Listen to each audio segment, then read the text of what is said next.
Students, today we are going to learn the next function of management after organizing staffing and importance of staffing. Let's see what is staffing. Staffing is the function of execution according to plan and organizational structure. It is the process of attracting, recruiting, selecting, placing, appraising, remunerating, developing and retaining the best workforce. Overall growth and success of every venture is based on appropriateness of staffing function. It is very challenging for organization to focus on best utilization of workforce by using their talents and skills, retaining them and arranging training and development programs.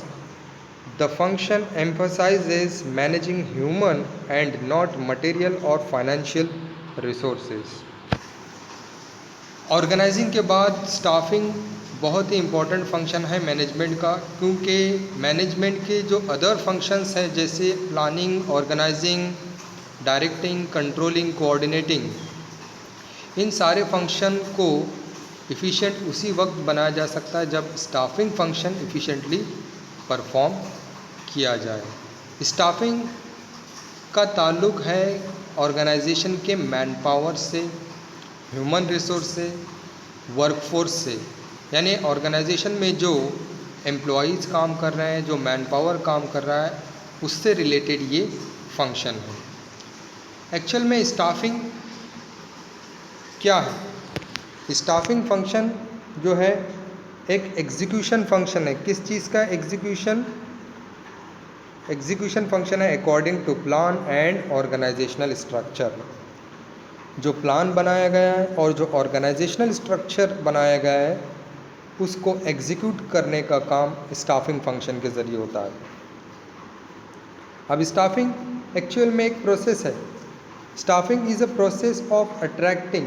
किस चीज़ का process है? Attracting का process. किसे attract करना है? Man power को, human resources को अट्रैक्ट किया जाता है towards the organisation. And it is also the process of recruiting. Recruiting का प्रोसेस है। Recruiting means appointment of employees. Employees को अपॉइंट करना, ये भी स्टाफिंग का प्रोसेस में आता है। उसके बाद it is a process of selecting. Employees को सिलेक्ट करना, बेस्ट एम्प्लॉयज़ को सिलेक्ट करना उनके क्वालिटी के बेसिस पर, तो ये भी स्टाफिंग के प्रोसेस में आता है। उसके बाद है it is a process of placing. Employees को प्लेस करना, मैन पावर को प्लेस करना at right position for right job.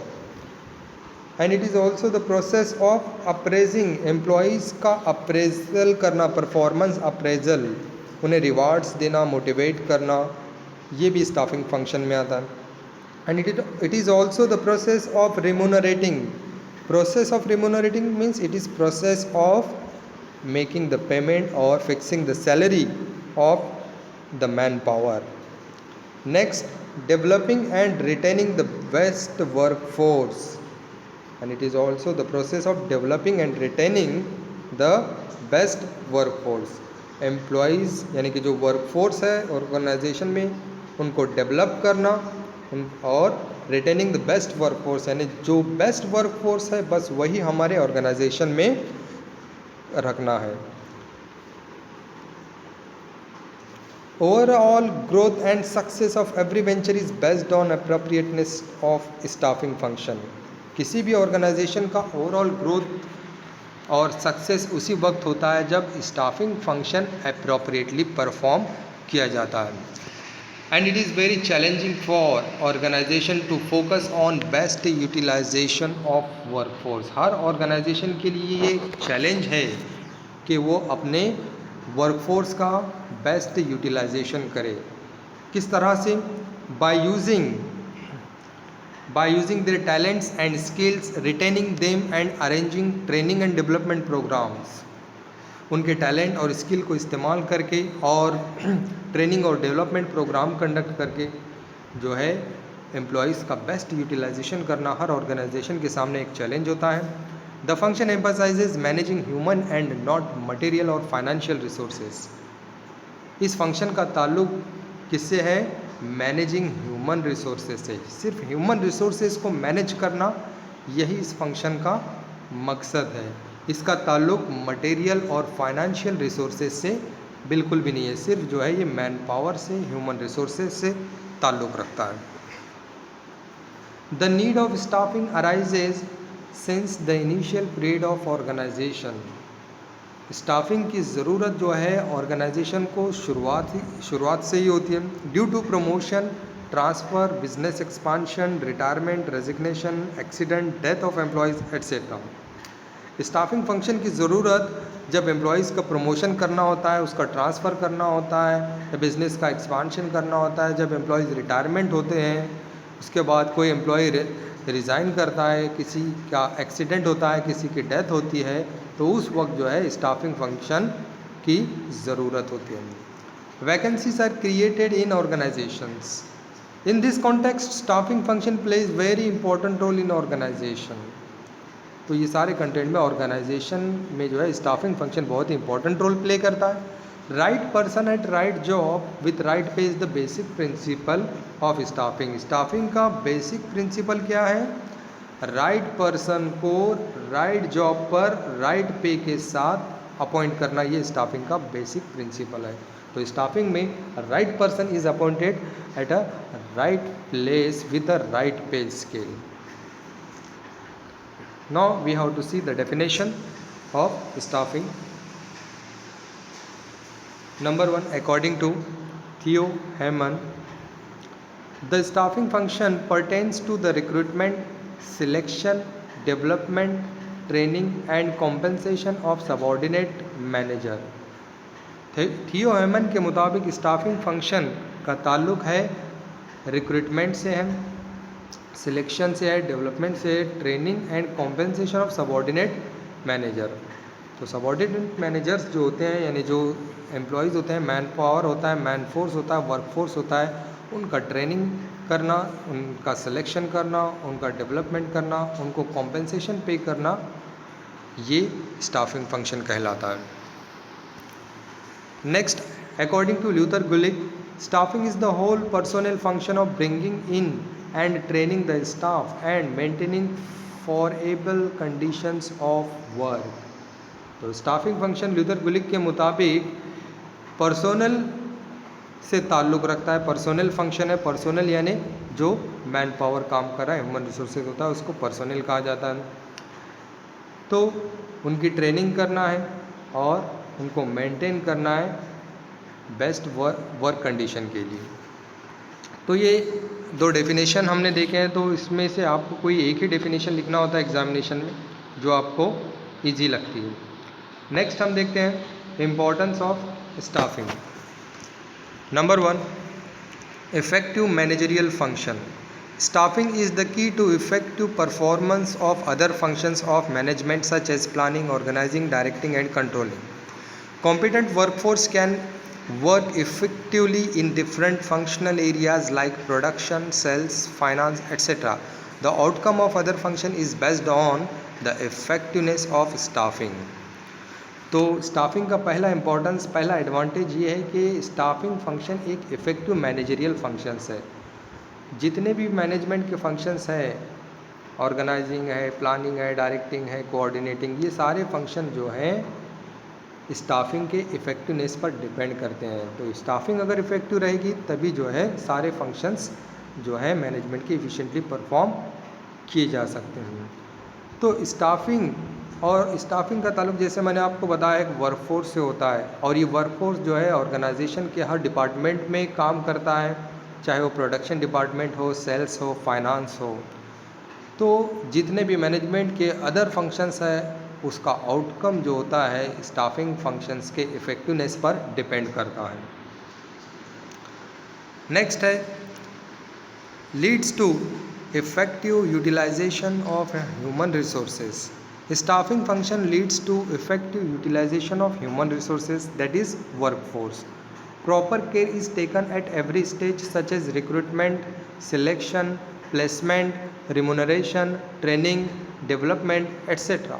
excessive burden of work is avoided, optimum utilization of resources is results in improvement in performance and progress of organization. Second important, leads to effective utilization of human resources. Staffing की मदद से human resources का utilisation जो है effective किया जा सकता है। ह्यूमन रिसोर्सेज यानी जो मैन पावर है, जो एम्प्लॉयज़ है, उनका इस्तेमाल इफ़ेक्टिवली हम कर सकते हैं स्टाफिंग की मदद से। क्योंकि स्टाफिंग फंक्शन में जब हम एम्प्लॉयज़ का सिलेक्शन करते हैं, रिक्रूटमेंट करते हैं, प्लेसमेंट करते हैं, उनको रिम्यूनरेशन फिक्स करते हैं या फिर उनका ट्रेनिंग और डेवलपमेंट प्रोग्राम करते हैं, उस वक्त हम बड़े केयरफुली करते हैं, जिसकी वजह से हमको क्वालिटेटिव एम्प्लॉयज़, एक्सपीरियंस और स्किल्ड एम्प्लॉयज़ हमको मिलते हैं, जिसकी वजह से ह्यूमन रिसोर्सेज का यूटिलाइजेशन इफ़ेक्टिवली पॉसिबल होता है। और स्टाफिंग में जो है, जो एक्सेसिव बर्डन होता है वर्कफोर्स का, उसको अवॉइड किया जाता है। जितना स्टाफ की ज़रूरत होती है उतना ही स्टाफ हम अपॉइंट करते हैं, जिसकी वजह से ह्यूमन रिसोर्सेज का ऑप्टिमम यूटिलाइजेशन होता है और ऑर्गेनाइजेशन का प्रोग्रेस होता है। नेक्स्ट है builds cordial relationship. This function is helpful in building healthy relationship among all levels of employees in the organization. A smooth human relation is the key to better communication and coordination of managerial efforts in an organization. Staffing relationship को build करने का काम करता है। Organisation में जितने भी levels पर काम करने वाले एम्प्लॉयज़ होते हैं, उन सारे लेवल्स पर काम करने एम्प्लॉयज़ के अंदर एक हेल्दी रिलेशनशिप बिल्डअप करता है स्टाफिंग।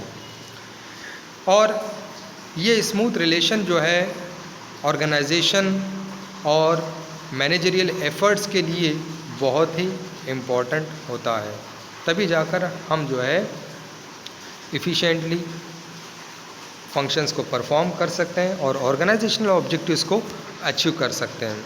तो स्टाफिंग जो है इम्पॉर्टेंट रोल प्ले करता है एम्प्लॉयज़ के अंदर रिलेशन को बिल्डअप करने का।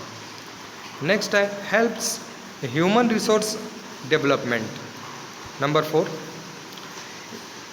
skilled and experienced employee is an asset of a business organization. Staffing helps to inculcate the organizational culture into employees. It retains and develops the existing workforce. It also ensures smooth functioning of all the managerial aspects of the business organization. तो number 4 important staffing का है, जिसमें staffing के ज़रिए human resources का development किया जा सकता है। ह्यूमन रिसोर्सेज का डेवलपमेंट यानी एम्प्लॉयज़ का, मैन पावर्स का डेवलपमेंट। अब ये कैसे पॉसिबल है? ये पॉसिबल इस तरह से है कि जैसे हमको पता है कि किसी भी ऑर्गेनाइजेशन की जो सक्सेस होता है वो एम्प्लॉयज़ की स्किल और एक्सपीरियंस के बेसिस पर होता है, अच्छे स्टाफ के वजह से होता है। इसलिए जो है स्टाफ को, ह्यूमन रिसोर्सेज को ऑर्गेनाइजेशन का एक जो है एसेट माना जाता है। तो स्टाफिंग के ज़रिए हम ह्यूमन रिसोर्सेज का डेवलपमेंट कर सकते हैं। कैसे? क्योंकि स्टाफिंग में जो है ह्यूमन रिसोर्सेज को डेवलप करने के लिए training and development programme conduct किए जाते हैं, जिससे वर्कफोर्स का डेवलपमेंट होता है, जिसकी वजह से ऑर्गेनाइजेशन का जो है स्मूथ फंक्शन होता है। Number 5, helps in effective use of technology and other resources. Trained employees can use the latest technology, capital, material and methods of work effectively. It helps in building competitive strength of the organization.